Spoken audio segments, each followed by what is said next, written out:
Hey guys, this is Bharadwaj with phonearena.com and we have the Zen Ultrafone Amaze 701 FHD here. This is the full HD version of the 701 phone that Zen released earlier. So that it has a really cool design, glass on the back, much like the Nexus 4.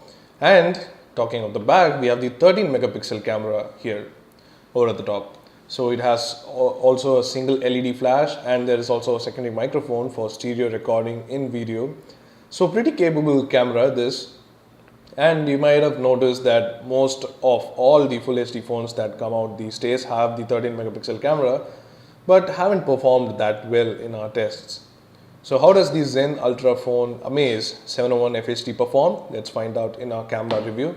But before that, let's get a walkthrough of the camera UI. This is a very familiar camera app that you can see here.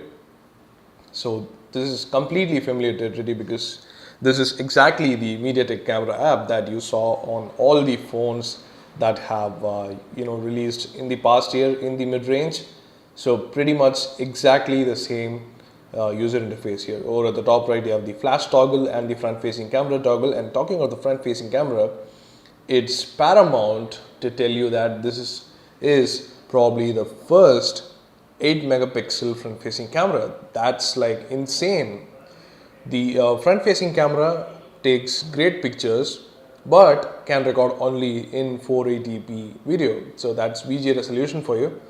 But otherwise, this actually takes great photos. Like we took a photo, let's take a sample right away.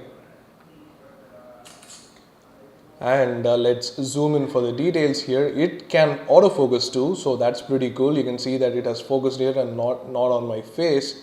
So pretty nice that they have given a 8 MP camera on the front. That's pretty cool. And let's switch back. So yeah, that's the front facing camera toggle there.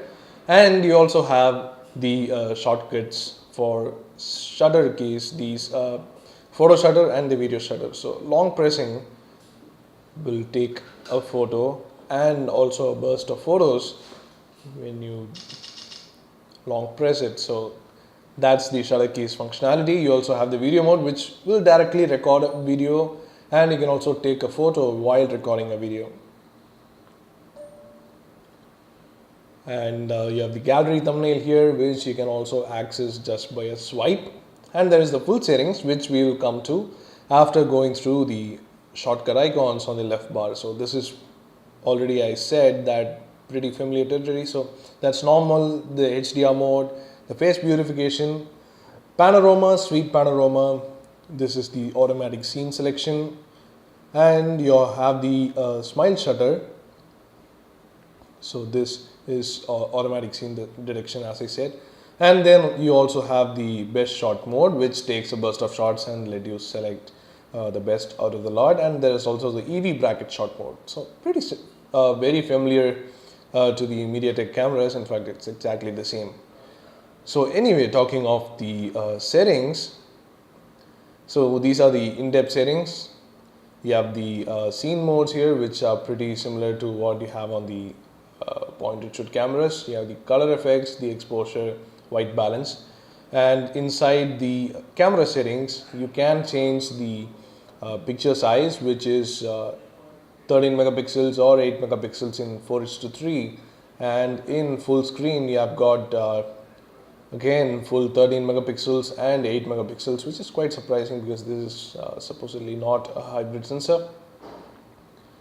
So anyway, that's the picture settings, photo settings here. And moving on to video, we have electronic image stabilization, which is software based stabilization for video for less shaky videos. And you can turn off the microphone or you can switch to audio modes.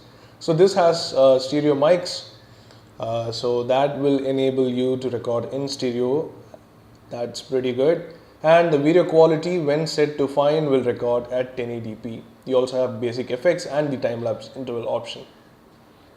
So that's the complete overview of the UI, and we got a glimpse of the 8 megapixel camera too, which is also pretty good with autofocus, by the way.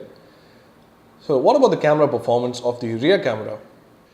So we took a lot of photos in several conditions, outdoors, indoors, in daylight as well as low light. So let's see how the camera performs.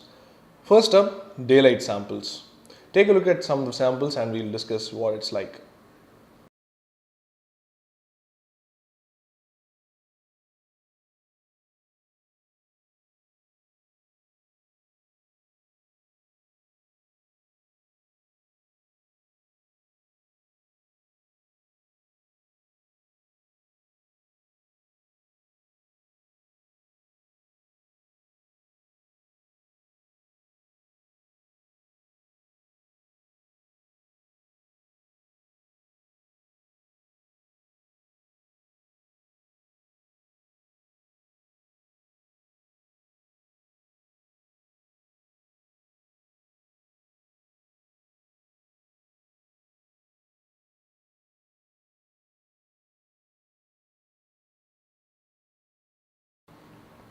So as you saw from the daylight samples, we were completely surprised by the amount of detail it could resolve. Seriously, we haven't seen other devices in the same price range do that, so that's pretty special for the Zen 701 FHD.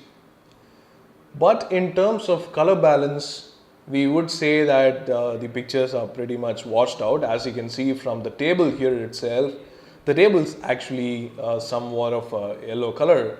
But as you can see from the viewfinder, the white balance is completely off. And that exactly reproduced in the end photo. So that's one thing we noted with the Zen 701, and that was consistent across all the lighting conditions. We just want to put it there.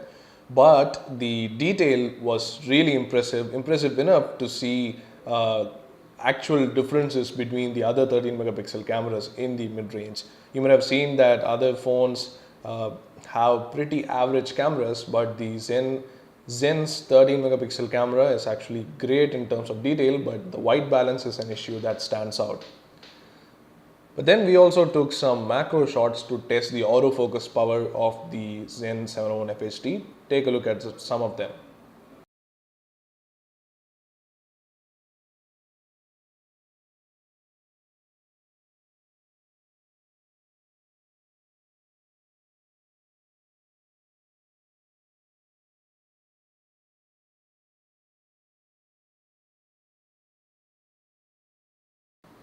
So as you can see from several of the macro shots that we took, it can go really close.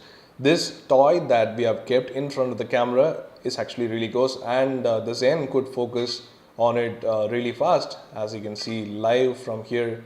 And the resolve detail, as we saw with the daylight samples, is pretty great.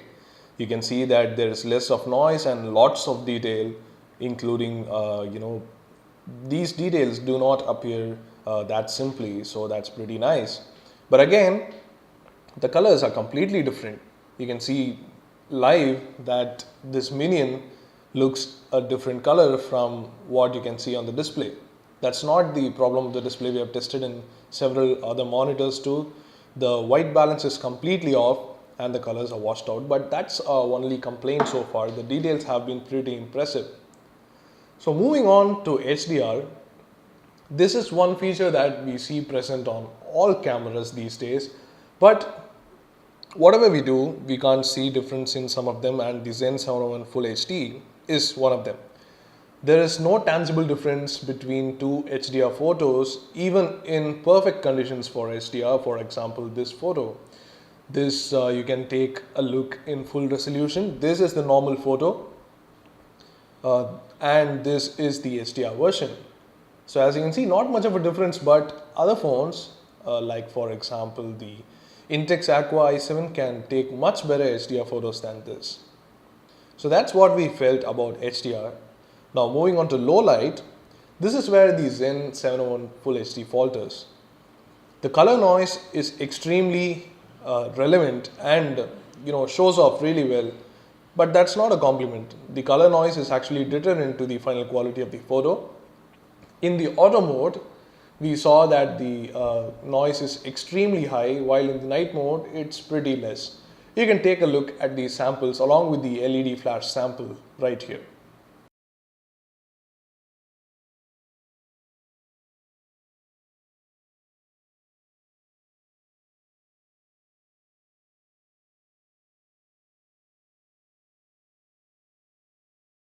So that concludes the stills part of the Zen 701 Full HD's camera. Now moving on to video, we took a couple of samples. You can take a look at them right now. Hey guys, this is the camera sample of Zen Ultrafone 701 FHD.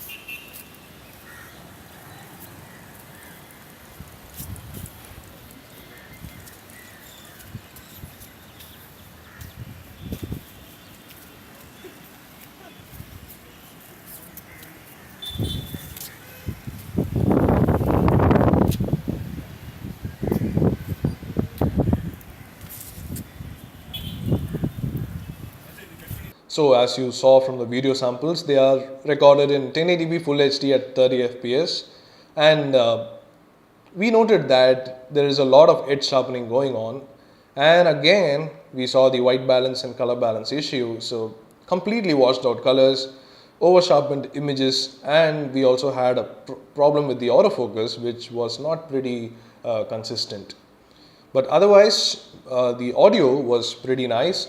The stereo audio was very clear, and even with windy conditions, it could manage to filter out the noise. So that's pretty good, but otherwise pretty underwhelming, the low light and the video feature. So that concludes the Zen 701 Full HD's camera review. Overall, we think that the stills camera in perfect outdoor and even in some indoor conditions. So that's about it. Thanks for watching, and let us know what you think in the comment section below. Do hit the like button if you like this video, and do hit the subscribe button if you want more videos like these.